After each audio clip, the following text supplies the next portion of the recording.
जगन्नाथ रथयात्रा का निघते? भगवान जगन्नाथ रथात बसून जातात तरी कुठे, हे तुम्हाला माहीत आहे का? व्हिडिओ शेवटपर्यंत पहा, तुम्हाला सांगतो. रथयात्रेच्या 58 दिवस अगोदर म्हणजे अक्षय तृतीयेला रथबांधणीला सुरुवात होते.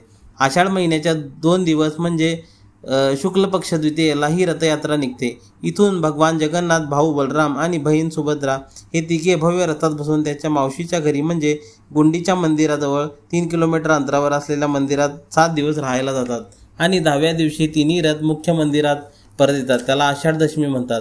भगवानांच्या परतीच्या प्रवासाला बहुडा यात्रा म्हणतात. गुंडीच्या मंदिरात दर्शन केल्याने वृंदावनातील श्रीकृष्णाचे दर्शन घेतल्यासारखे असते. पंचमीच्या दिवशी जगन्नाथांच्या पत्नी लक्ष्मी देवीची गुंडीच्या मंदिरात येतात आणि मला न सांगता आले म्हणून क्रोधित होतात, चिडतात. त्याचेच प्रतीक म्हणून जगन्नाथांचा रथाचा एक तुकडा मोडला जातो. यालाच हेरा पंचमी उत्सव म्हणतात. या रथाची विशेष नावे आहेत. भगवान जगन्नाथांच्या रथाला नंदीघोष म्हणतात, बलरामांच्या रथाला तालध्वज म्हणतात आणि देवी सुभद्रेच्या रथाला देवदालन म्हणतात.